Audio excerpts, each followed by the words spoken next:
I was 26 the night everything finally boiled over, but I guess the story really starts years earlier. My name's Brandon, and I grew up in a house that never truly felt like mine.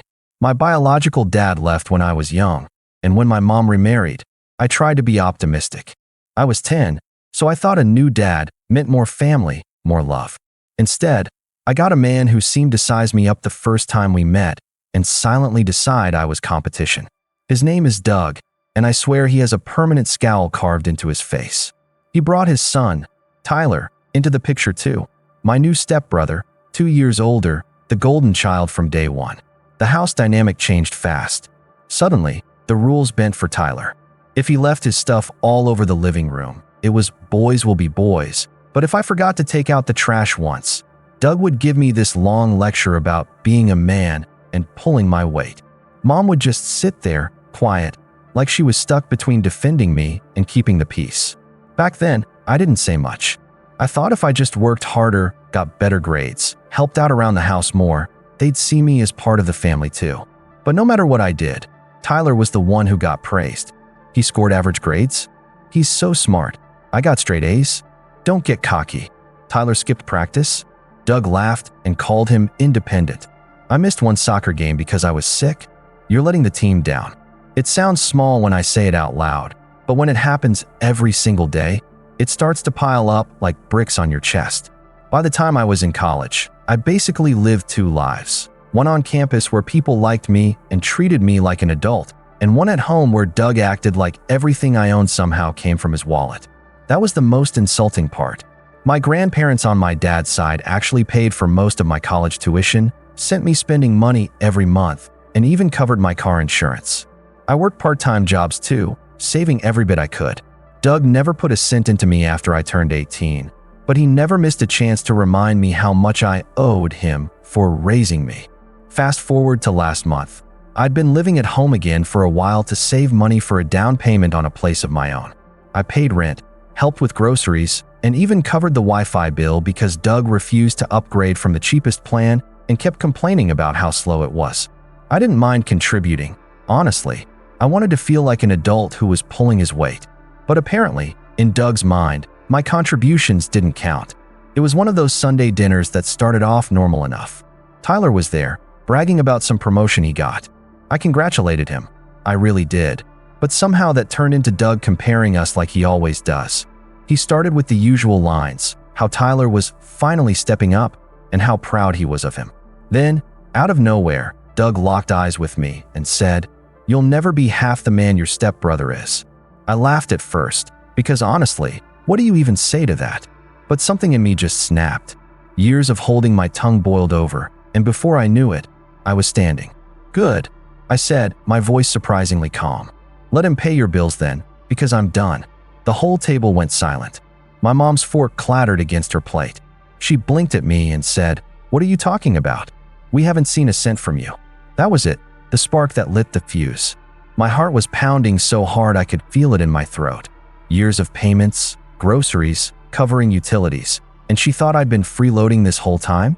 I didn't yell, but I think the quiet, sharp edge in my voice scared them more than if I had. I just stood there for a moment, my hands flat on the table, breathing slow and steady. The silence was thick, like even the air was holding its breath. Tyler was the first to break it, leaning back in his chair with that smug little smirk he's been perfecting since middle school. "Dude, you don't even pay rent," he said casually, like he was stating some undeniable fact. I turned to him slowly.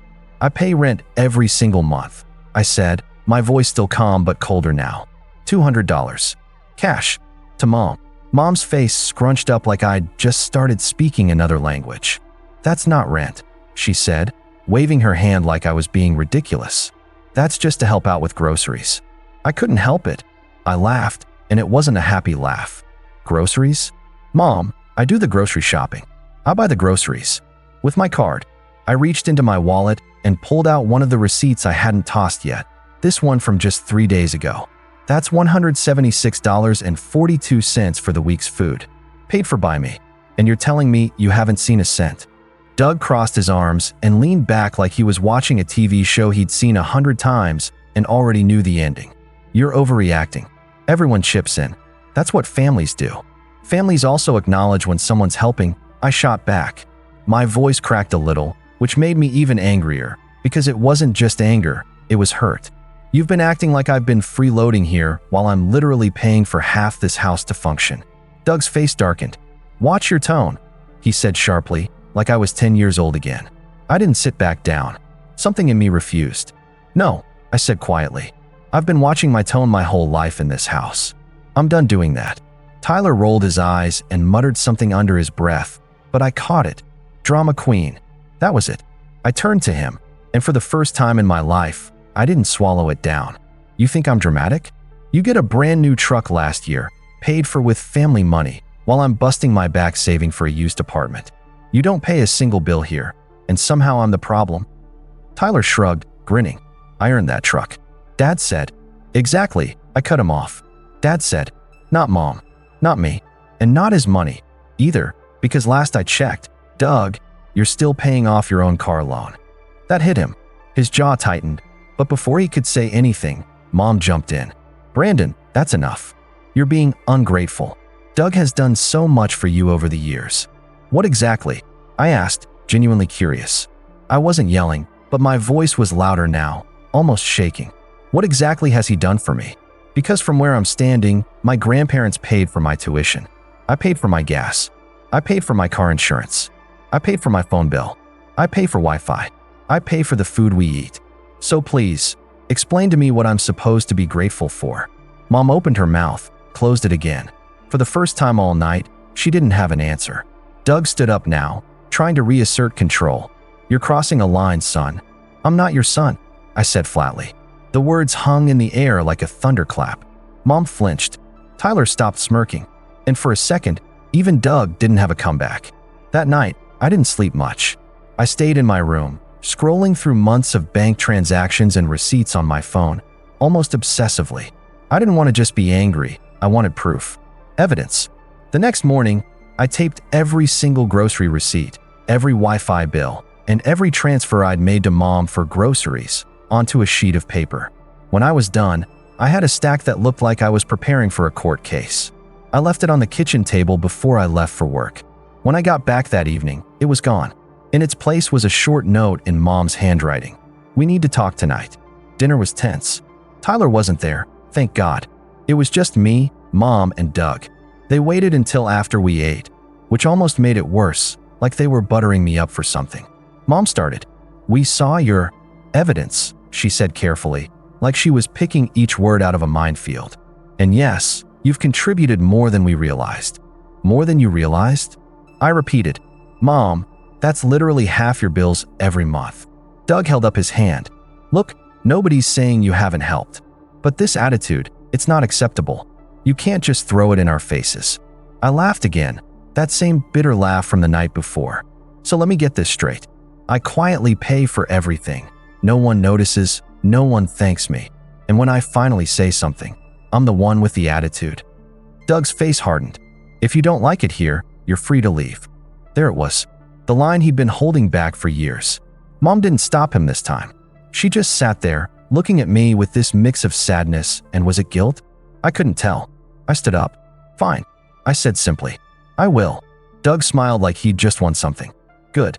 Maybe then you'll learn how hard it is to be a man. That stuck with me the rest of the night, not because it hurt, but because it made me realize something. Doug didn't want me to be a man. Not really. He wanted me to stay the kid he could lecture, control, and guilt trip. The second I stood up for myself, I stopped being useful to him. But I wasn't done. Not yet. Over the next few days, I started making quiet changes. I canceled the Wi-Fi account that was under my name. I transferred the utilities I'd been paying back into theirs. I stopped buying groceries, stopped filling the pantry like I always did. I wasn't rude about it. I just stopped doing it. And that's when the cracks started to show. By the end of the week, the fridge was nearly empty. Doug tried to blame me for forgetting to shop, but I just shrugged and said, "Oh, I figured you'd handle it since you're the man of the house." The look on his face was priceless. Then the Wi-Fi cut off. Tyler apparently called Mom from work in a panic because he couldn't finish some project without it. Doug stormed into my room that night demanding to know what happened. I didn't even look up from my laptop. "You said I was free to leave," I said. "So I left. Just not physically yet." He stood there, red-faced, for a solid 10 seconds before slamming my door so hard the frame rattled. But I knew this was just the beginning. If I was going to really make a point and protect myself in the process, I had to be smart about what came next. And what happened a few days later set the stage for everything that followed. And it was bigger than anything I could have planned. The next few days felt like living in a different house entirely. The silence was heavy, like the walls themselves were waiting for something to happen. Mom barely spoke to me except to ask if I was coming to dinner. Doug kept his distance, but I could feel his glare on me every time we crossed paths. Tyler, on the other hand, was loving it.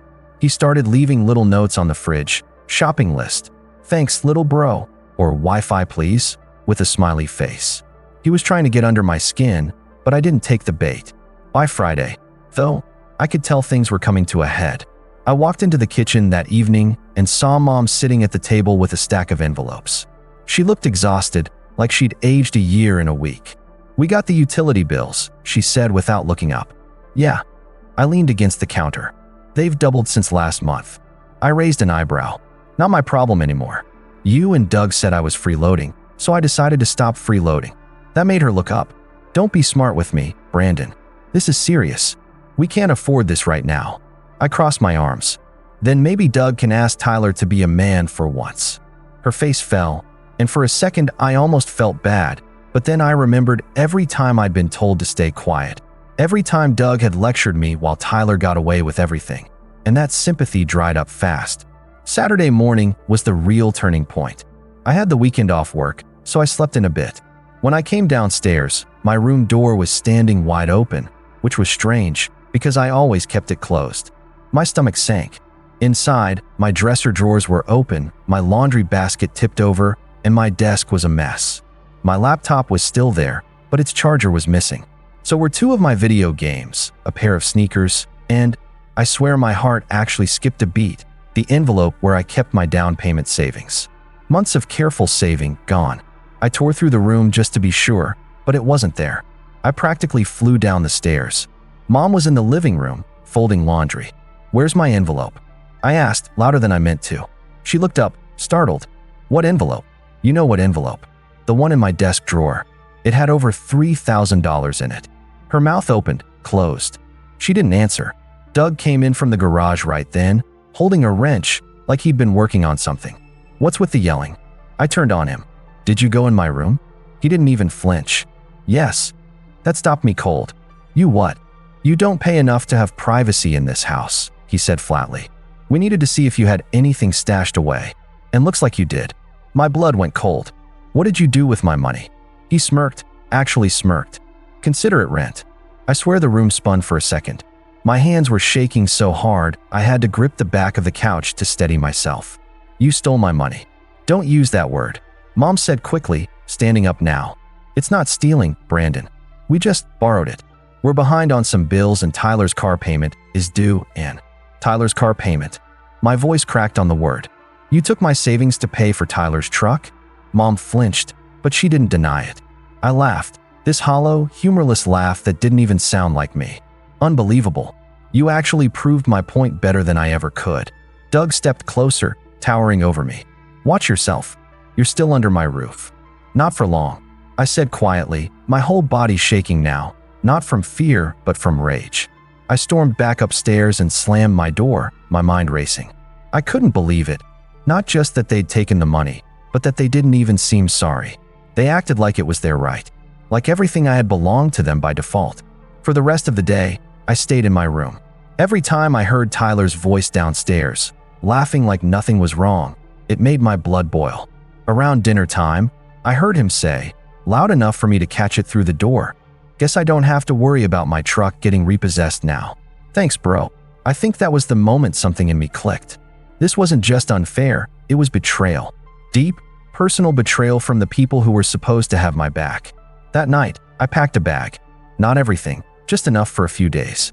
I didn't want to tip them off completely, not yet. I needed time to figure out my next move. When I left for work the next morning, I didn't come back. I stayed at a friend's place across town, someone I trusted, and told him everything. He was furious on my behalf, but he also gave me some advice that stuck. Don't just blow up on them. Make them feel it where it hurts, but make it clean.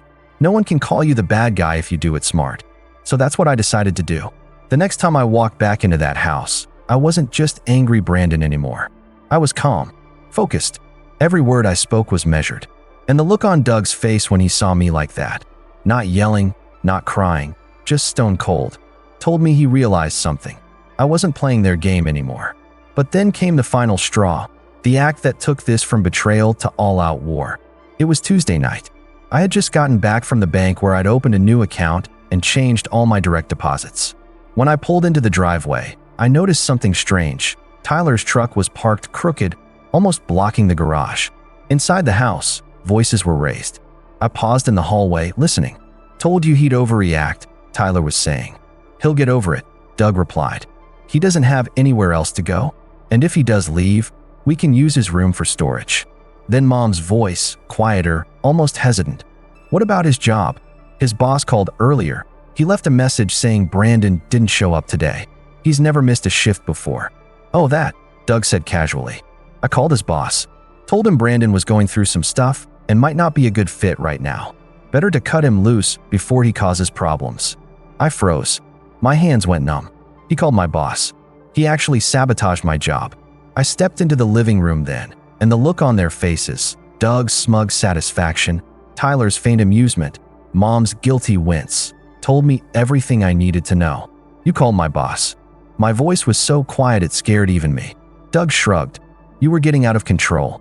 You need some humility, Brandon. This is for your own good." That was the moment the last bit of whatever tie I had left to this family snapped. I didn't yell. I didn't throw anything.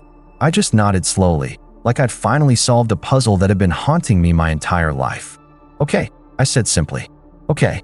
And I walked upstairs, closed my door, and started planning, really planning, what I was going to do next. Because this wasn't just about money anymore. This was about respect, about dignity, about finally standing up after years of being told to sit down. And when I was done, they wouldn't just lose me. They'd lose the illusion that they had any control over me at all. That night, I didn't sleep. I lay in bed staring at the ceiling, my chest so tight it felt like someone was sitting on me. I kept replaying Doug's voice in my head, calm, dismissive, like he had every right to call my boss and tank my job. Like I was still 10 years old and had to be taught a lesson. By the time the sun started to rise, I'd made my decision. I couldn't stay in that house any longer. Not for another night. Not even for another hour. I got up quietly, packed the rest of my clothes, my laptop, anything I couldn't stand to lose. Every zipper sounded like thunder in the early morning quiet. I half expected Doug to barge in and demand to know what I was doing, but the house stayed silent.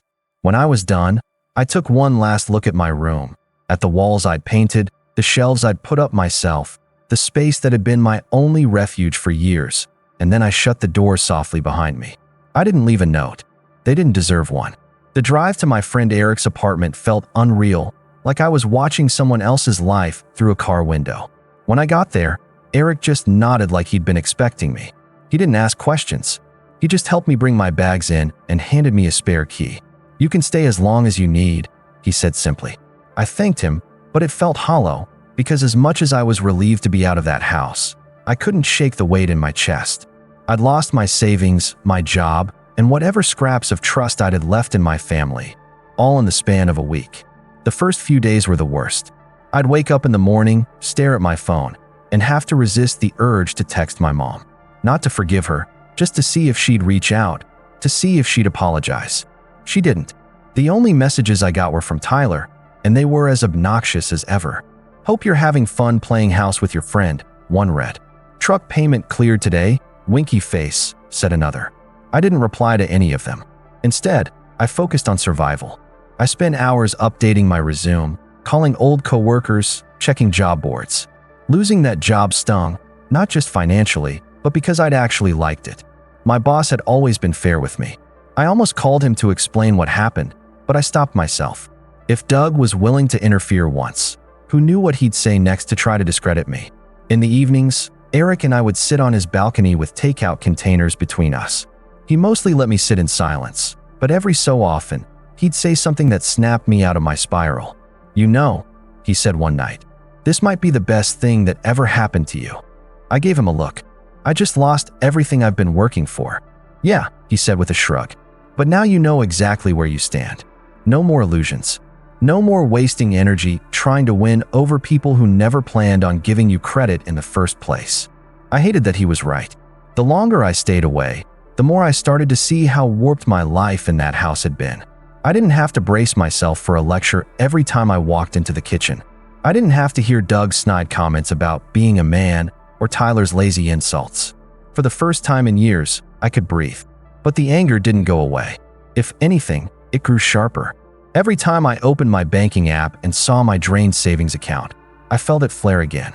Every time I remembered Doug's smug face as he told me I'd learn how hard it is to be a man, I felt it all over. Then, about a week after I left, Mom called.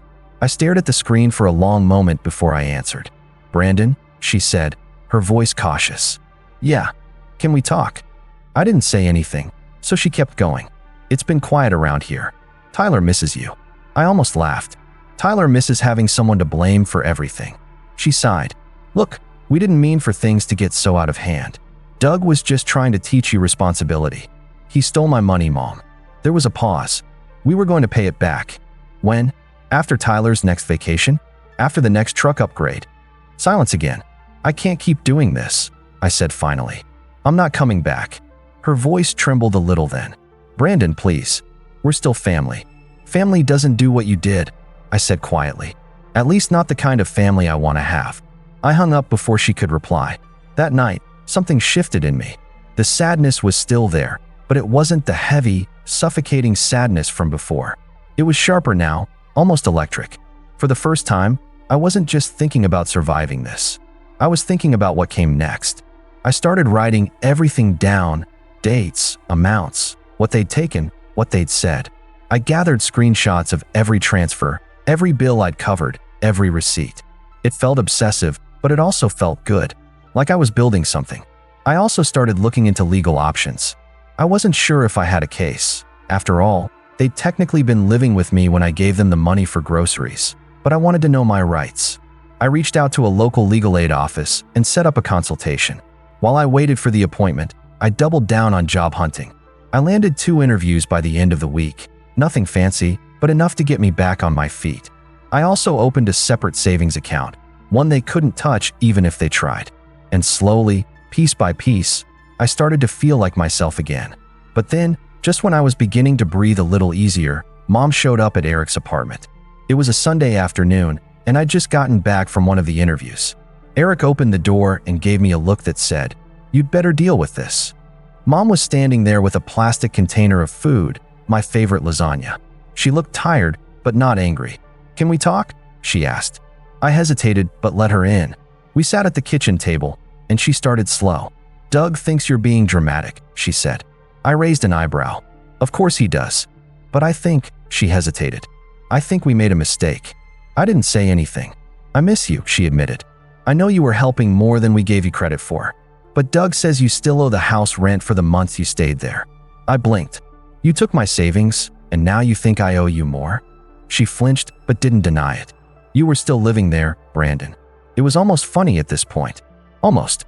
I stood up and grabbed the folder I'd been putting together, the one with every receipt, every bank statement.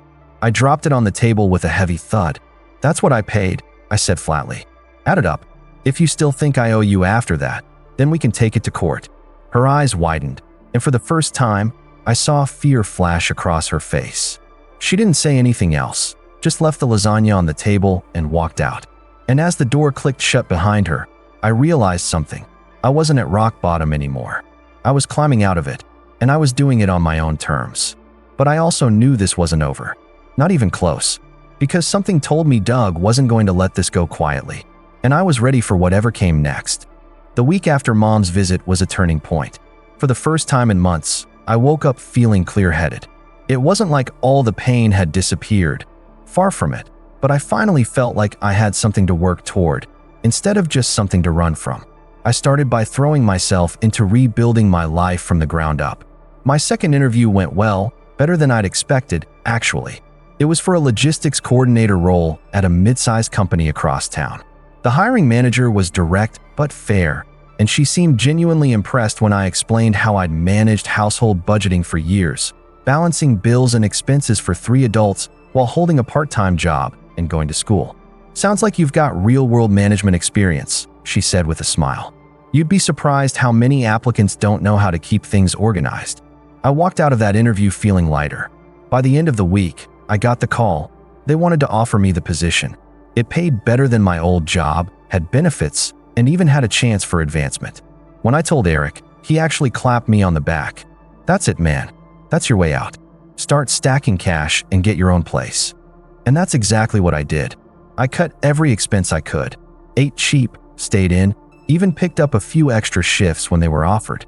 The first paycheck I got from that new job felt like a declaration of independence. I opened that new savings account and transferred almost all of it in, leaving just enough for groceries and gas. Slowly but surely, things started falling into place. By the end of the second month, I'd saved back almost half of what Doug had stolen from me. My confidence was coming back too. I started going to the gym with Eric a few times a week, just to get out of my head and channel some of the frustration somewhere productive. It was rough at first. I'd never been much of a gym guy, but after a few weeks, I started to notice small changes. My posture was straighter. My clothes fit better. I felt stronger, literally and figuratively. The change didn't go unnoticed. One afternoon, I ran into an old classmate at the grocery store. She did a double take and said, "Wow, Brandon, you look good." Like, good. It threw me off for a second, but as I walked back to my car, I couldn't stop smiling. It wasn't just my appearance that was improving, though. My mindset was changing too. The bitterness was still there, but it wasn't consuming me anymore. Instead, it was fueling me, pushing me to build something better. I also kept meticulous track of every single document I gathered about my time living at Mom and Doug's house. It had started as just a way to keep myself busy, but now it felt like I was building a weapon, not a physical one, but one that could cut through every lie they'd ever told about me freeloading or not contributing. Then, one Friday night, I got a text from Mom. "Can we talk?" I hesitated, but curiosity got the better of me. She called me a few minutes later. "Doug wants to have a family meeting," she said carefully. "He thinks it's time we clear the air." I almost laughed. "Clear the air? Is that what he calls it?" "Brandon, please," she said softly. "I miss you." There was something in her voice that sounded almost desperate. I agreed to meet them, not because I wanted to reconcile, but because part of me wanted to see how far they'd go. When I walked into the house that Sunday, it felt strange. The air smelled like the roast Mom always made on special occasions, but there was a tension underneath it, like everyone was bracing for a storm. Doug was sitting at the head of the table, arms crossed. Tyler was there too, scrolling through his phone like he couldn't be bothered to look up. Doug started talking the second I sat down. "You've made your point," he said gruffly. "We know you were contributing more than we thought. But this, staying away, refusing to help, it's gone on long enough." I didn't say anything, just let him keep going. "You're still part of this family," he said. "And part of being a family is pulling your weight." I pulled out my folder and slid it across the table. "That's me pulling my weight," I said flatly. "Every grocery receipt, every Wi-Fi bill, every transfer. If you still think I didn't do enough after looking at that, then I don't know what to tell you." Doug glanced at it, but didn't open it. "You can't put a price on living under my roof," he said. "That's funny," I replied, "because you literally put a price on it when you took my savings." His jaw tightened, but he didn't deny it. Tyler finally spoke up then. "So what? You're just gonna hold this grudge forever? You're acting like some martyr when all you had to do was follow the house rules." I turned to him. "House rules? Like what?" "Keep quiet while you get everything handed to you. Maybe if you weren't so bitter all the time." "Enough," I cut him off. "I didn't come here to fight. I came here to say this. I'm not coming back. Not now, not ever. I'm saving for my own place. I have a better job. I don't need this anymore." Doug laughed then, this short, dismissive sound. "You think you can do better on your own?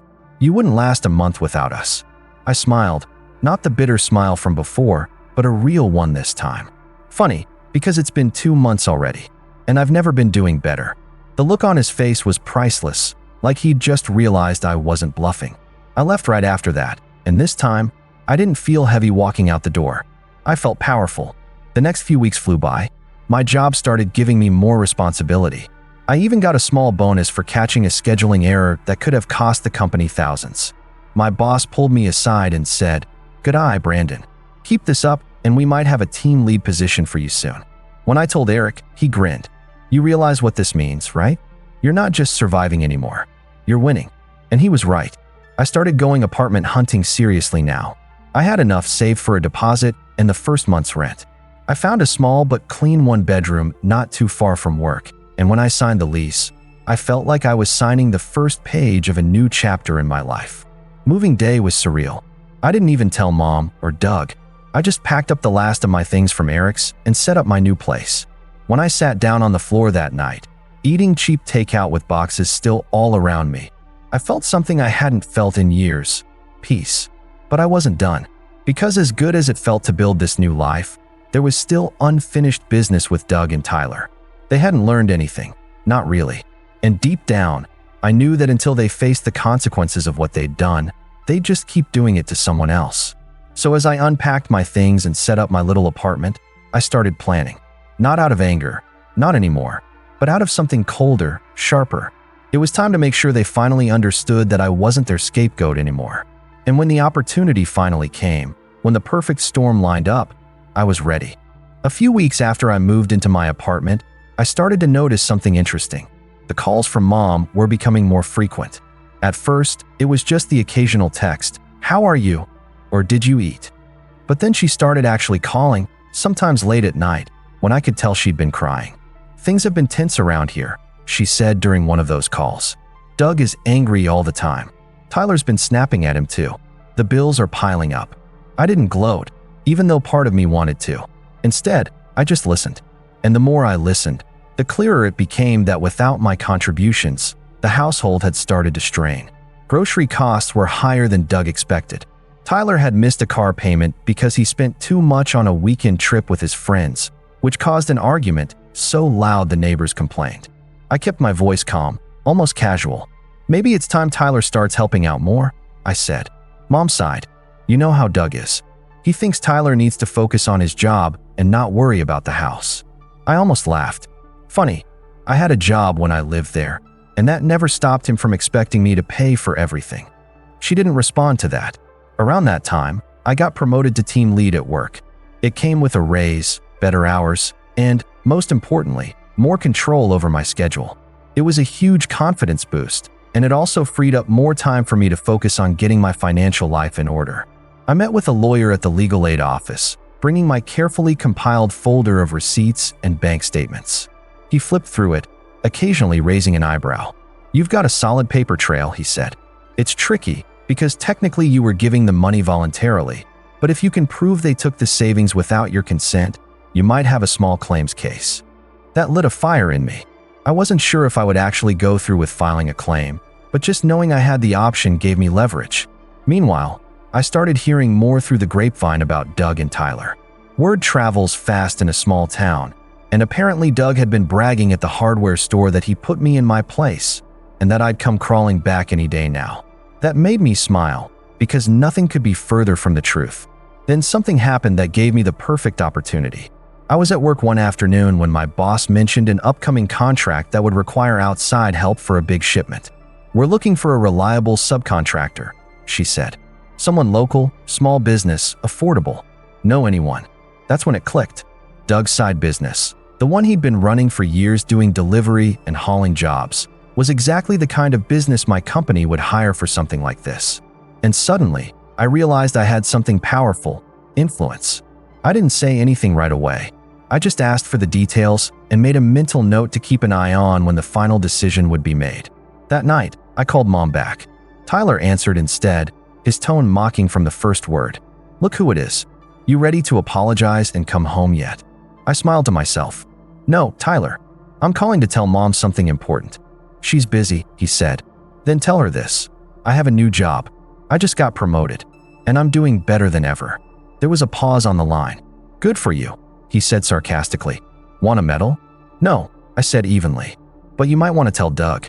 I have some connections now that he might find useful." I hung up before he could reply. A few days later, Mom called me back. This time, she sounded different, almost nervous. "Doug heard what you said to Tyler," she said. "He wants to know what you meant." I kept my tone light. "Just that I'm in a position to help him. Or not." Silence stretched over the line. "Brandon," she said finally, If you can help us, we could really use it right now. Things are tight. I leaned back in my chair, letting the weight of her words sink in. This was it, the first time she'd admitted they needed me. I'll think about it, I said. But I have conditions. She didn't argue. She just said, okay. That night, I sat at my kitchen table and made a list. Not just of what I wanted from them, but of what they owed me, financially and emotionally. I wasn't just going to let them back into my life on their terms. This time, it would be on mine. Over the next week, I quietly gathered even more leverage. I asked my boss if I could sit in on the subcontractor vetting process, just to observe. She agreed, and I got a front row seat to the decision-making. Doug's business was on the list of candidates. When his proposal came in, I almost laughed out loud. It was overpriced, sloppy, and full of hidden fees. It was exactly the kind of thing that would get rejected outright. But I didn't reject it. Not yet. I kept that information to myself. Instead, I waited. Sure enough, a few days later, Mom called again. This time Doug was on speakerphone. "We heard you might be able to get us a contract with your company," he said, his tone gruff, but not as smug as usual. "Maybe," I said. "But like I told Mom, I have conditions." "What conditions?" "I want my savings back. Every cent. And I want an acknowledgement, from both of you, that I contributed more than you gave me credit for. No more calling me a freeloader. No more lectures about being a man.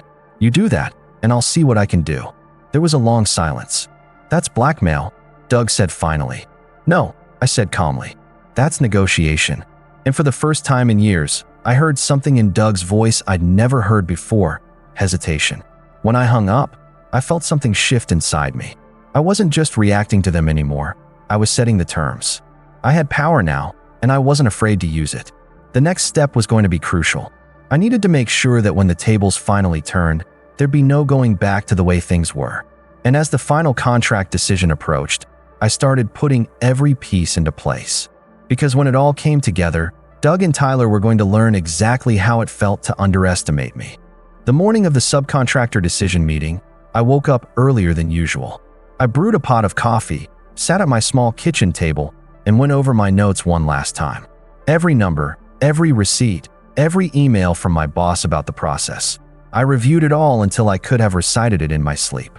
This wasn't just about getting even anymore. It was about making sure the narrative finally changed. For years, Doug had painted me as the ungrateful kid, the freeloader, the one who needed to learn responsibility. Today was the day that flipped for good. When I walked into the office that morning, my boss waved me into the conference room where the team was meeting. A stack of subcontractor bids sat in the center of the table. Doug's company's proposal was right on top, his company name written in bold letters. I kept my expression neutral as we went through the list. One by one, the other bids were reviewed, most of them cheaper, more professional, more thorough than Doug's. When it came time for his, I stayed quiet at first. "This one is way overpriced," one of my coworkers said, flipping through the pages. "And they've got a bunch of hidden fuel surcharges buried in the fine print." "Yeah, this is sloppy," another added. "Not a great fit." That was my moment. "Can I offer some context?" I said calmly. They all looked at me. "I know the owner personally," I continued. "And I can tell you, they have a reputation for cutting corners. I've seen it firsthand. Missed deadlines, last-minute price hikes, jobs that weren't finished properly." I wasn't lying. I'd seen Doug pull all of those stunts before, but I said it in such a calm, professional tone that it didn't sound personal. "Good to know," my boss said, scribbling something in the margin. "That's exactly the kind of headache we don't want for this job." And just like that, Doug's proposal went into the discard pile. I didn't gloat. I didn't smile. I just sat there, quiet and professional, as we picked a different subcontractor, a smaller, hungrier business run by a guy I knew would knock it out of the park. When the meeting was over, I stepped outside into the bright afternoon sun and let myself breathe. My hands were steady. My heart wasn't racing. This wasn't the shaky, explosive anger from months ago. This was something colder, calmer. It felt good. That evening, I waited until after dinner time to make my move. I called Mom's phone. Doug answered.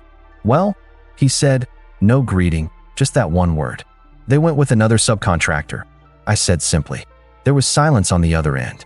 "Then, you did this," he said, his voice low and sharp. "I didn't make your proposal overpriced," I replied. "I didn't put hidden fees in your contract. I just told the truth when they asked me about you. You ruined us." "No," I said, my voice calm. "I just stopped letting you ruin me." I could almost hear him grinding his teeth through the phone. "You'll regret this," he said finally. "I already did," I said. "For years. But not anymore." I hung up before he could say anything else. Over the next few days, the fallout started to trickle in. Mom texted me first, saying Doug was furious and Tyler was calling me every name in the book. I didn't reply. Then something unexpected happened. The owner of the smaller subcontractor my company hired called me personally to thank me. "This contract is a game changer for us," he said. "You just kept my guys working for the next 3 months." I hung up smiling. Not only had I stopped Doug from profiting off me again, but I'd helped someone else succeed in the process. But I wasn't done. The next step was getting my savings back. I filed a claim in small claims court, attaching every receipt and statement I had. I knew it might not get me everything, but even the act of filing was a statement. I wasn't going to be intimidated into silence anymore. When the court papers were served, Mom called me crying. "Brandon, how could you do this to us?" "You did it to yourselves," I said gently. "This is just me holding you accountable. I just wanted us to be a family again," she whispered. "Then you should have acted like one when I was still under your roof," I said, and ended the call. By now, word had started to spread around town. People knew something had gone down between me and Doug, and not everyone was taking his side. Apparently, one of his bigger clients heard about what happened and decided to review their own contract with him. The next time I saw Doug, at the grocery store, of all places, he looked smaller somehow. Not physically, but the arrogance was gone. He didn't yell. He didn't sneer. He just looked at me, then looked away. Tyler wasn't so quiet. He tried to confront me in the parking lot, ranting about how I'd destroyed their business and embarrassed the family. "You know what's really embarrassing?"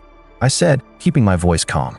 "Having to explain to the judge why you thought stealing my savings was okay." He didn't have a comeback for that. Walking away from that conversation, I felt taller, lighter, like I'd finally stepped out of a shadow I didn't even realize I'd been living under. But the best part? I wasn't angry anymore, because the revenge wasn't about punishing them. Not really. It was about reclaiming my power, my dignity, and my life. And I'd done that. Still, I knew there was one final chapter left. The moment where everything would come to a head, where Doug and Mom would finally have to face me, not as the kid they could control, but as an adult who didn't owe them anything. And when that moment came, I was ready to look them in the eye and say the one thing I'd been holding in for years. 2 weeks later, the court date finally came. I showed up early, dressed in my best button-down and clean shoes. My hands were steady as I checked in with the clerk and sat down on the bench outside the courtroom. Doug and Mom walked in together a few minutes later. Doug's face was red, his jaw tight, but he didn't look at me right away. Mom looked tired, almost drained, like the past few months had worn her down completely.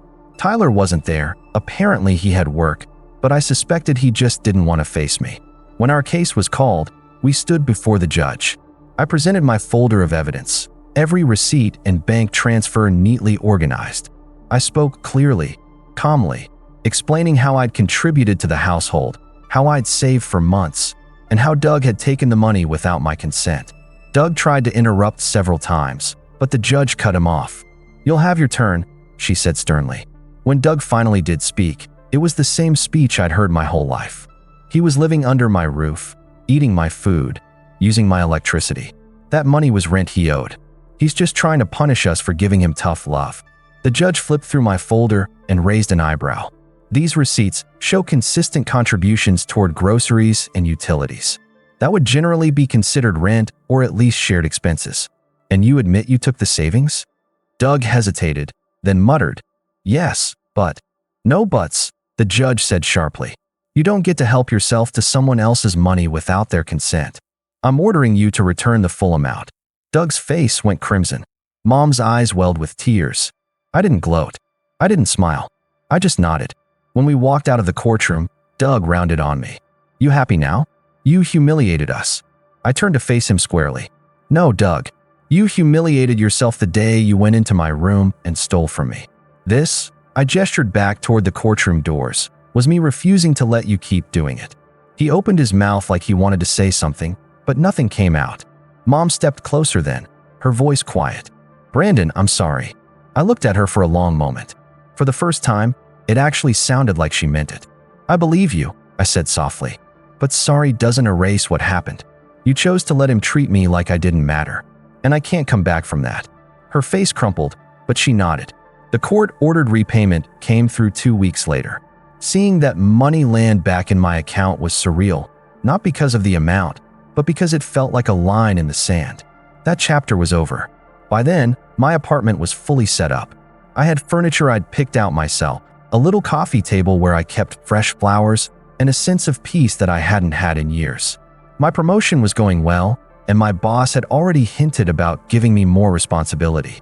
One Saturday afternoon, I decided to stop by Mom's house one last time, not to reconcile, but to close the loop. When I pulled up, the yard was overgrown, the house looking more worn than I remembered. Tyler's truck was parked in the driveway, mud splattered up the sides. I knocked on the door and waited. Doug opened it. He didn't say anything, just stared at me. "I came to tell you something," I said evenly. "I don't hate you. I don't even wish you harm.